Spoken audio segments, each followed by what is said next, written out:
Oi, minha gente. Uma boa tarde para vocês. Graça e paz. Hoje nós vamos falar sobre a leitura diária de terça-feira, da lição de número 11, que nós vamos estar estudando este domingo. E a leitura diária está em Romanos 8, verso 28. O escritor da lição ele diz assim: Deus estava agindo poderosamente, fazendo tudo cooperar para o bem. É sobre isso que nós vamos falar nessa tarde. Romanos 8 e 28, que diz: E sabemos que todas as coisas contribuem juntamente para o bem daqueles que amam a Deus, daqueles que são chamados por seu decreto. Então, pare um tempinho, escute essa mensagem, curtem, compartilhe com outras pessoas para que possam ser alcançados também por essa mensagem. Deixe aí seu comentário de onde você está assistindo, de onde você está ouvindo essa mensagem, para que a gente possa ir nos conhecendo melhor. E pense um pouquinho, reflita, Ontem, eu falei sobre a leitura diária de segunda-feira, sobre o momento em que o inimigo está armando contra Mardoqueu e o rei está, o rei ele perde o sono. E esse perder o sono a gente viu e entendemos que já era a intervenção divina agindo em prol da vida de Mardoqueu. Hoje a gente está vendo então que o Senhor age, que todas as coisas elas cooperam para o bem daqueles que amam a Deus. E quem são aqueles que amam a Deus? São aqueles que vivem e guardam esta palavra. Eu não posso dizer que eu amo a Deus e vivo a fazer a minha vontade, porque a Bíblia nos ensina que aquele que ama a Deus é aquele que guarda os seus mandamentos, é aqueles que vivem os seus mandamentos. Então, se você guarda os mandamentos de Cristo, você o ama. Mas se você não guarda, eu não posso dizer, você não pode dizer que ama ao Senhor, porque o que ama faz a vontade do Pai. Está lá em João 15 e verso 10. Se guardardes os meus mandamentos, permanecereis no meu amor, do mesmo modo que eu tenho guardado os mandamentos do meu Pai e permaneço no seu amor. E aí no verso 7 diz: Se estiverdes em mim, as minhas palavras estiverdes em vós, pedi tudo o que quiserdes e vos será feito. Olha, se vós estiverdes em mim e eu estiverdes em vós, pedi tudo o que quiseres e será feito. Quando que nós estamos nele? Quando nós estamos a fazer a vontade do Senhor. E é por isso, que Mardoqueu, ele vai ter o livramento, ele vai ser guardado, ele vai ser protegido, porque ele é um servo obediente, que guarda esta palavra, que permaneceu firme em meio à circunstância, e é por isso que ele vai ter, a vitória. Ele vai estar protegido, guardado pelo Senhor. E esse verso, gente, esse versículo de Romanos 8 e 28, ele nos traz vários ensinamentos. Esta mensagem, ela nos dá um certo conforto quando nós passamos por sofrimentos. Deus faz surgir do sofrimento, das perseguições, das provações, desses momentos de dor, esses momentos de tristeza, Deus fará surgir o livramento, Deus dará o escape, Deus estará protegendo durante esse tempo, porque é normal o crente, aquele que serve ao Senhor, ele passar por sofrimento. Não existe nada de anormal nisso, e nós vamos ver vários, na Bíblia Sagrada, que serviam ao Senhor, homens tementes, fiéis ao Senhor, que serviam, mas que passou por momentos de sofrimento. Nós, por servirmos a Ele, não estamos isentos, de sofrermos, não. E o crente, ele passa por esse sofrimento desde a queda de Adão e Eva no jardim. O Senhor criou o homem justo, criou o homem santo, sem pecado algum, colocou ali no jardim do Éden, mas cedeu-se à tentação de Satanás, foi enganada. Eva foi enganada, comeu do fruto que não deveria ser comido, caiu, em pecado, e aí ela oferece a Adão. Adão, por sua vez, também aceita. E a partir deste momento, a gente já vê o homem se escondendo de Deus por causa do seu pecado. Perceberam que estava nu e se esconde. né? E o Senhor, então, os expulsam, né, do jardim do Éden, e eles perdem esta comunhão com Deus. Dali para frente começa a existência da dor, da tristeza. Dali em diante começa todo o sofrimento do homem. Então a humanidade toda, ela está sujeita a esses momentos de provações. E lá em Gênesis, né, eu gosto de falar sempre mostrando, né, pra gente, confirmando na palavra, Gênesis 3, versos 16 ao 19, diz assim, ó: e a mulher disse, né, o Senhor falando à mulher: multiplicarei grandemente a tua dor e a tua conceição. Com dor terás filhos, e o teu desejo será para o teu marido, e ele te dominará. E Adão disse: porquanto deste ouvido a voz de tua mulher, comeste da árvore de que te ordenei, dizendo: não comerás dela, maldita é a terra por causa de ti, com dor comerás dela todos os dias da sua vida. Espinhos e cardos também te conduzirá, e comerás a erva do campo. Espinhos e cardos também te produzirá, e comerás a erva do campo. No suor do teu rosto comerás o teu pão, até que te tornes a terra, porque dela foste tomado, porquanto és pó, e em pó se tornará. Ou seja, através da queda do homem veio as dores, né, o sofrimento, a angústia, as tristezas e a morte, né? Tudo isso por causa da queda. E devido a esta queda, né, a criação, ela geme devido ao efeito do pecado.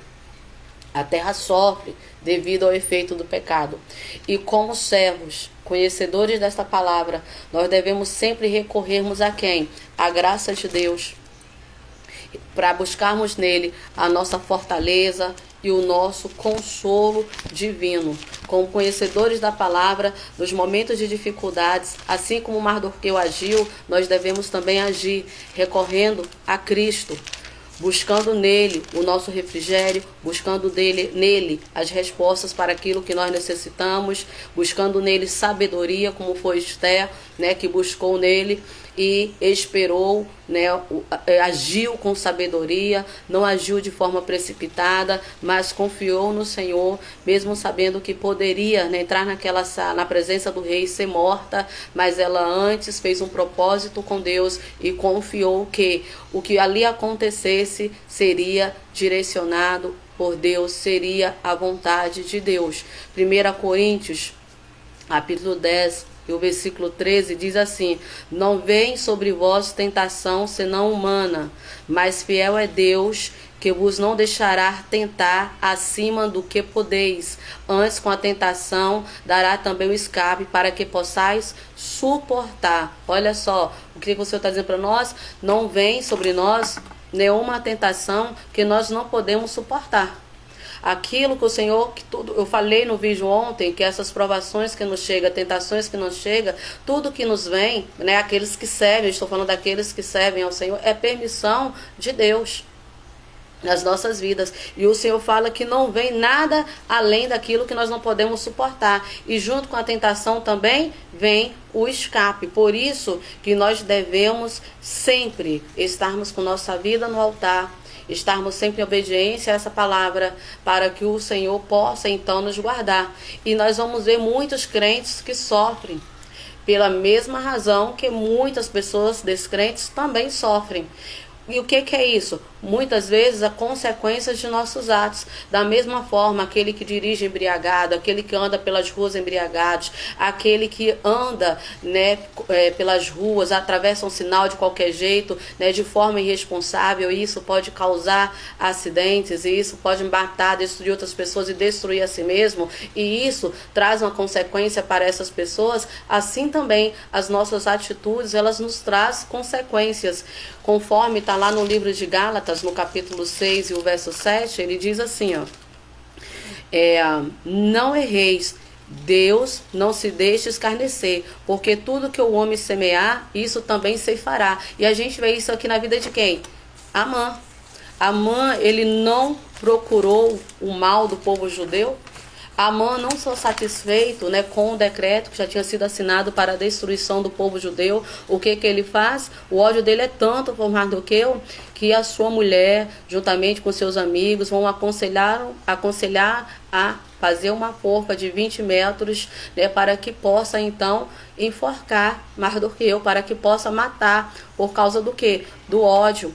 E por causa dessa tramóia toda, né, no dia bem cedinho, né, ele sai do banquete, vai para sua casa, né, com seus amigos, ele passa pela porta do palácio, Mardoqueu não se curva, então ele reúne na sua casa com sua mulher, seus filhos, que eram muitos, com a multidão de seus filhos, seus amigos, e ali ele começa a maquinar, a tramar. A sua própria mulher com os seus amigos vão dar ideia para ele construir essa forca para destruir Mardoqueu.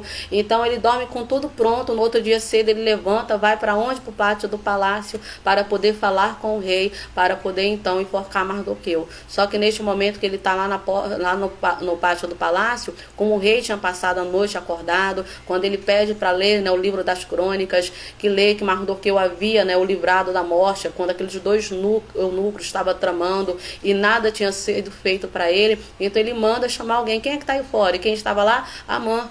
E quando Amã entra, Amã então é questionado sobre o que fazer ao homem que o rei deseja honrar. Mardoqueu está achando que este homem é quem? É ele, mas não era.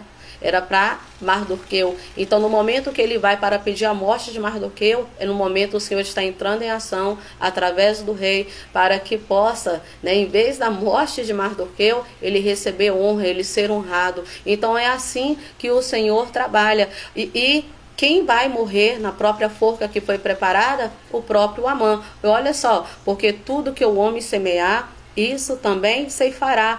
Plantou o mal, colheu o mal. Plantou a morte, semeou morte para si.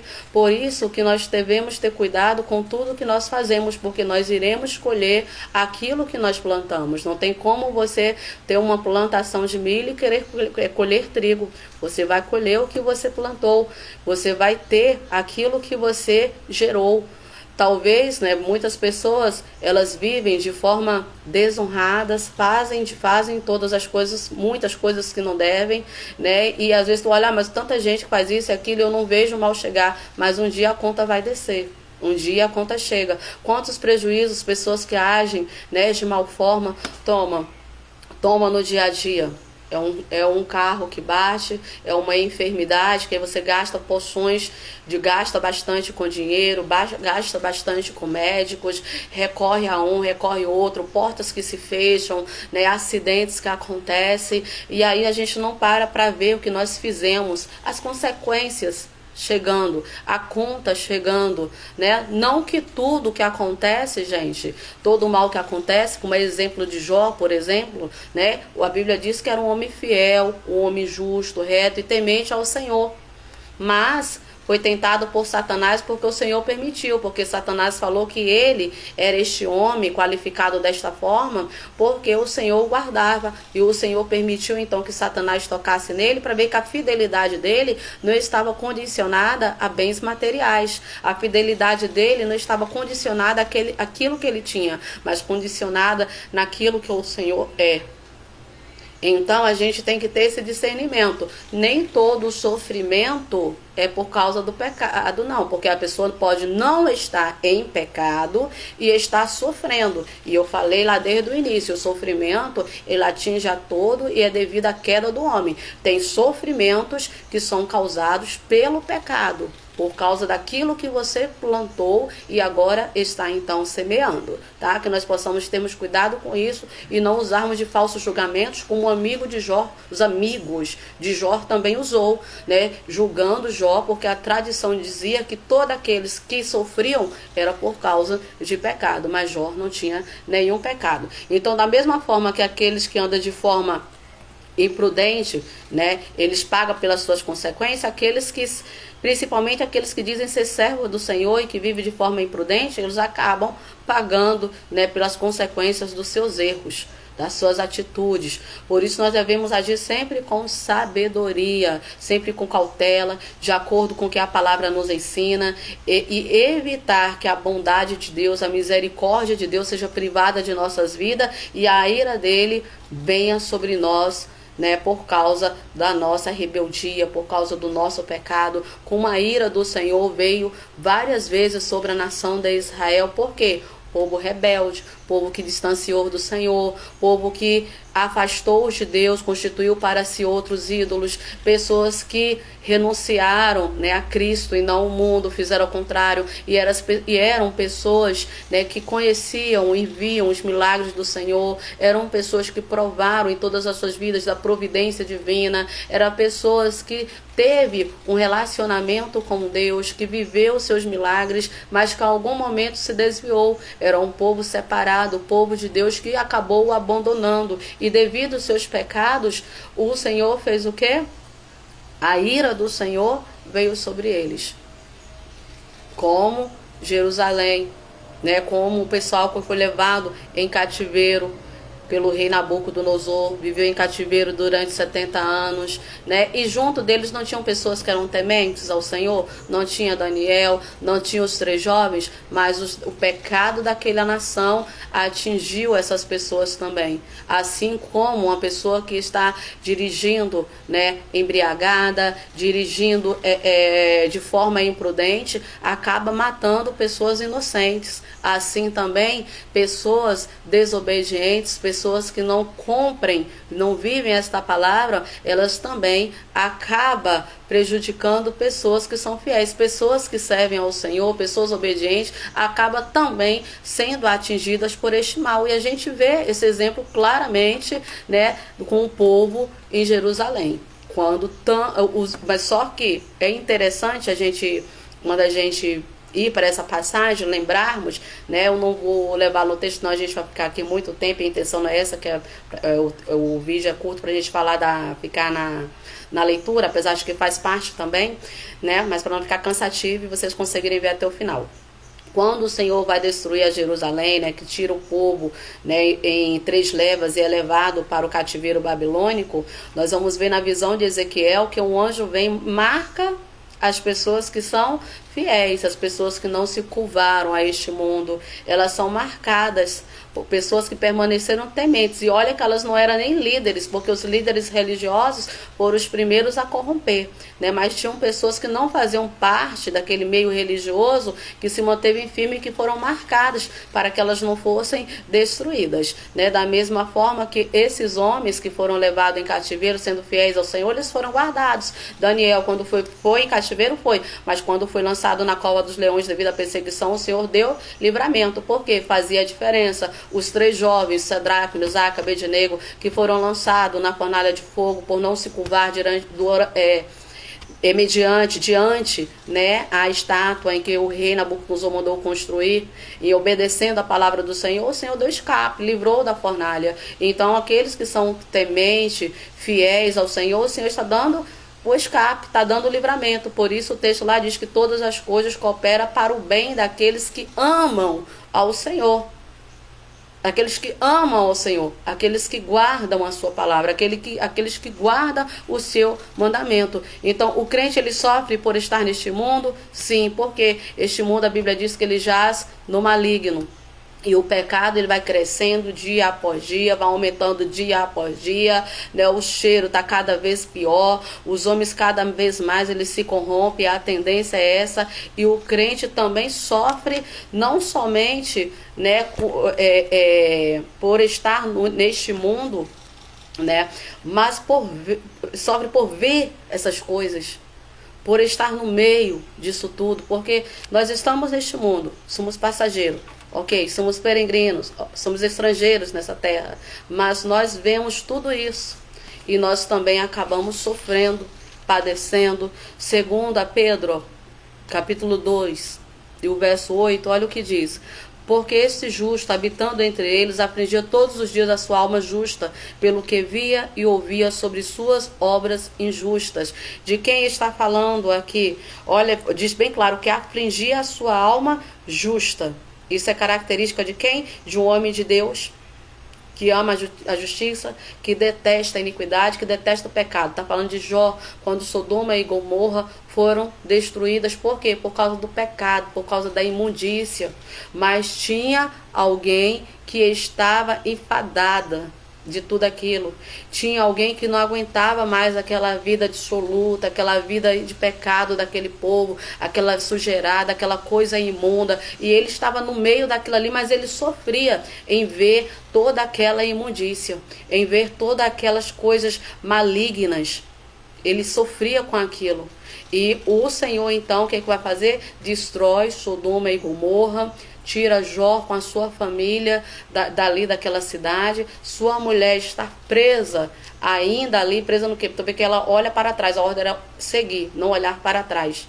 Mas ela olhou, porque o seu coração estava preso nas coisas que estava lá em Sodoma e Gomorra. Estava presa nas coisas materiais. E ela olha para trás e fica ali numa estátua de sal. Tem muita gente do mesmo jeito, presa nas coisas materiais deste mundo, sabendo que nada disso presta, sabendo que tudo isso é imundo, é desprezíveis aos olhos do Senhor, mas se encontra preso, né, nessas coisas. E isso nos traz consequências sérias para as nossas vidas. E nós não conseguir renunciar, mas peça ajuda ao Senhor para que você possa renunciar tudo que é mal. Como Mardoqueu, que não voltou para Jerusalém, estava no Império Persa, mas não se contaminou, não deixou ser levado pelas coisas más. Mesmo o inimigo se levantando contra a vida dele, ele permaneceu fiel, ele não murmurou, não reclamou, não partiu para cima do seu inimigo, não agiu de forma imprudência, mas foi prudente buscando ao Senhor. Porque esta é a posição do verdadeiro servo. Esta é a posição daquele que verdadeiramente serve ao Senhor. Então nós enfrentamos ataque do inimigo, do diabo constantemente. Ele controla, gente, esse século. A Bíblia era bem clara a nos falar sobre isso. A Bíblia diz que ele é o Deus desse século. A Bíblia diz que que o mundo jaz no maligno. Olha só, 1 João 5... e o verso 19, olha o que diz. Sabemos que somos de Deus e que todo mundo está no maligno. Sabemos que somos de Deus e que todo mundo está no maligno. O diabo, Satanás, né, ele é o maligno. E o seu poder, ele controla este mundo mal, esse mundo perverso. Controla a maldade que está neste mundo. Só que nós devemos confiarmos e entregarmos a nossa vida a Deus. Porque a Bíblia diz que aquele que habita no esconderijo do Altíssimo, a sombra do Onipotente descansará. Aquele que faz a vontade do Senhor, ele está seguro. Aquele que serve ao Senhor, aquele que vive a sua palavra, ele está tranquilo, porque sabe que o Senhor está no controle de todas as coisas. Hebreus 2, se é isso mesmo? Hebreus 2, no verso 14. Hebreus 2 e 14, deixa eu conferir. Diz assim, ó: e visto como os filhos participam da carne e do sangue, também ele participou das mesmas coisas, para que pela morte aniquilasse o que tinha império da morte, isso é o diabo. Olha só, e visto como os filhos participam da carne e do sangue, também ele participou das mesmas coisas. Está falando quem? De Cristo. Quais foram as coisas que o Senhor participou? Das aflições, dos sofrimentos, foi perseguido, foi rejeitado, foi humilhado. Cristo também passou por tudo isso, por todo este sofrimento, porque é o que este mundo aqui oferece, é o que nós encontramos aqui neste mundo, é o que nós vamos passar sempre até Jesus voltar. Nós, como eu já falei, nós estamos isentos. O Senhor falou: filhinhos, no mundo tereis aflições. Esse negócio aí que anda prometendo, aceita Jesus como Salvador, vem que Jesus vai tirar todo o sofrimento. Gente, a Bíblia não ensina isso não. A pessoa que faz isso está enganando, porque pelo contrário, quando nós renunciamos a este mundo e aceitamos Cristo como Salvador de nossas vidas, vai vir as batalhas espirituais, porque o desejo do inimigo é que nós sejamos condenados também, porque a condenação dele já foi decretada, para ele não tem mais meio termo, para ele não tem mais reconciliação, então ele quer arrastar o máximo de pessoas de vida consigo. E ele luta para que você perca a sua salvação também. Tanto que o Senhor está falando que nós vamos ter as aflições. Mas então qual é o sentido de estar na casa do Senhor? Primeira coisa, você não tem que servir para o Senhor livrar das aflições, mas para que o Senhor possa te transformar, te libertar, para que você possa renunciar a tudo que não agrada a Ele, para que você venha realmente nascer de novo, para que você possa herdar a sua vida eterna com Ele, sendo nós aqui neste mundo apenas passageiros. Sabemos que a vida aqui tem um fim, mas seguimos para a glória ou para a condenação eterna, ou para morarmos eternamente com o Senhor Jesus. E essa escolha nós fazemos enquanto nós estamos aqui em vida. Então, o servir a Deus, o renunciar a este mundo, não vai nos isentar de sofrimento, não. Só que nós vamos passar por todos eles seguro de que Cristo está na direção, que Cristo, né, o que vai acontecer nas nossas vidas, sendo para o bem ou para o mal, vai o Senhor que vai permitir. O inimigo só toca naquele que o Senhor permitir e só vai até onde o Senhor permitir. Como eu comecei lendo, que o Senhor não nos dá mais do que nós podemos suportar. Nós não temos aflições maior do que nós podemos suportar no nosso dia a dia.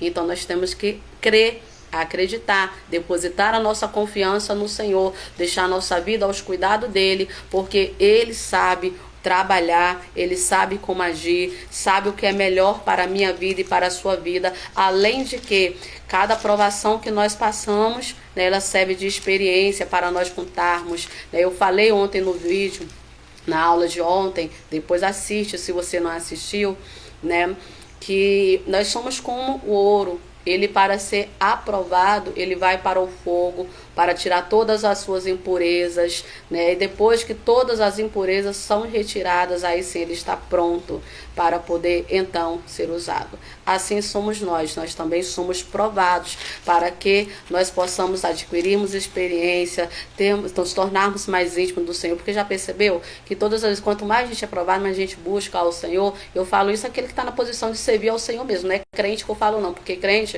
até o diabo é, porque crente é aquele que crê em Deus. E o diabo, ele crê. Agora, servir, aí que está difícil.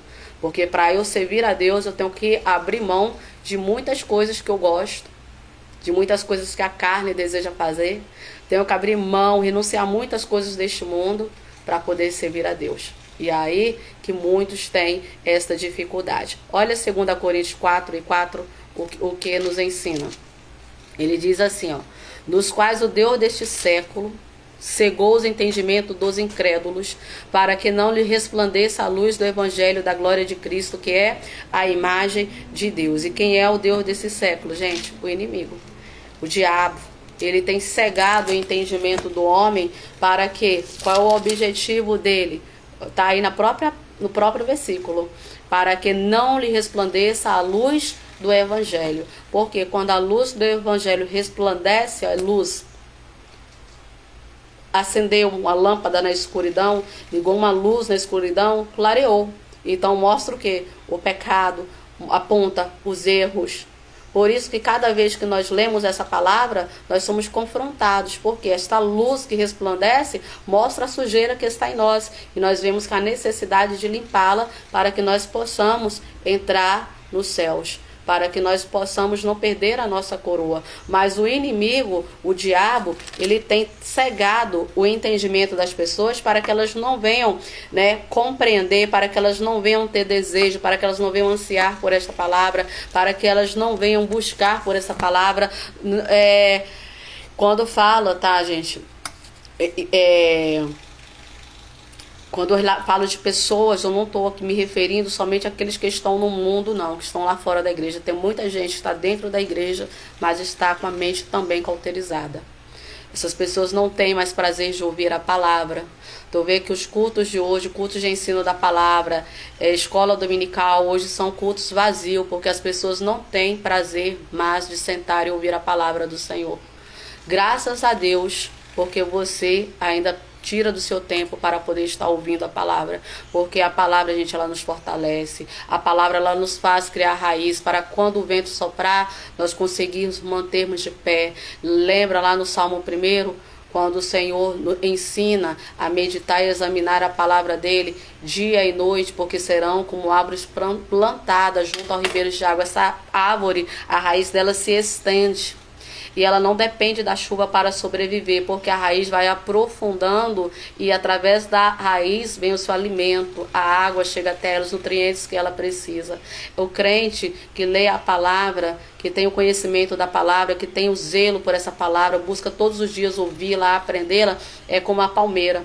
O vento vem, ela baixa, ela se curva todinha, mas depois que o vento passa, ela se levanta, porque ela está enraizada, está firmada. Esse é o crente que vive a examinar esta palavra. Então o inimigo ele não quer que você ouça, por isso tem muita gente já não quer mais ouvir, quer saber de estar apenas no culto que é louvor e adoração, cantoria, nada contra os louvores, mas o que transforma o homem é a palavra, gente. Não existe nada além da palavra para transformar a vida do homem. E a própria palavra que diz, e a palavra ela é verdadeira. E se você não crê nisso, você está perdendo o seu tempo dentro de uma igreja dizendo que serve ao Senhor. Porque se você não crê nessa palavra, você não pode dizer que crê em Deus e que serve a Deus, né? Porque você estaria contradizendo tudo isso. Então, gente, que nós possamos, né, lembrarmos sempre disso, guardarmos, né, sempre essa palavra no nosso coração e lembrar, como diz lá em Efésios 6, né, o apóstolo Paulo ele nos ensina, estamos revestidos das armaduras celestiais, porque uma vez que nós estamos revestidos, olha só, está revestido, nós vamos estar nós vamos ter resiliência, vamos dizer assim, né? Nós vamos ter força para poder resistir o mal. Nós vamos conseguir sobreviver os dias maus. E quais são essas armas? É a palavra do Senhor, é a oração, é o jejum. É necessário nos revestir dia após dia, para que quando as tentações vier, nós não viemos cedê-las. Assim como Mardoqueu fez. O que eles fizeram? Qual foi as armas que eles usaram para poder combater o ataque do inimigo? Foi oração, foi jejum. Foi isso que foi usado. E através da oração, do jejum, o Senhor vai dar sabedoria, vai dar sabedoria a Esther para que ela possa chegar até o rei, para que ela possa falar até o rei. Por isso a necessidade de nós estarmos revestidos da armadura celestial. Então, aprenda isso, o sofrimento ele sempre vai servir para o nosso crescimento, para o nosso amadurecimento e sempre, né? A maioria das vezes nós vamos ver o sofrimento, como por exemplo eu citei lá no início, né, da nação de Jerusalém, que está sofrendo ali naquele momento, que foram levados a cativeiro, está sofrendo, está em terra estranha, estão sendo escravizados. E esse sofrimento, qual é o intuito? Trazer o arrependimento, trazer quebrantamento, para que as pessoas se voltassem para o Senhor. Tanto que tem um salmo, né, que cita ele sentindo saudades de Jerusalém. Então, isso faz com que nós possamos analisar as nossas vidas e voltarmos para o Senhor, porque aquele que verdadeiramente ama, tem sede de Cristo, né, quando vê que o sofrimento que está sendo causado é devido ao pecado, ele se quebranta, para que então ele possa alcançar a misericórdia do Senhor. Então, que nós possamos, gente, aprendermos com esta palavra, aprendermos com esta lição e entendermos, né, o propósito do Senhor, né, no nosso sofrimento, o propósito do Senhor com as enfermidades, o propósito do Senhor com as aflições que nós passamos, e que você não venha se esmorecer por causa de nenhuma delas, que você não venha deixar de buscar ao Senhor, deixar de servi-lo por causa das aflições dessa vida, não, mas que você permaneça firme, erga a sua cabeça, busque, não cesse de orar, busque ajuda se for necessário, mas busque a pessoa certa, não busque a qualquer um, não. Se você tiver dúvida se é a pessoa certa para você estar contando, dobra seus joelhos, peça auxílio ao Senhor, peça ajuda ao Senhor, né? E busque tomar decisões com respaldo da palavra, para que você não venha lá na frente se arrepender ou causar um mal ainda maior por falta de sabedoria, por não ter deixado o Senhor te direcionar.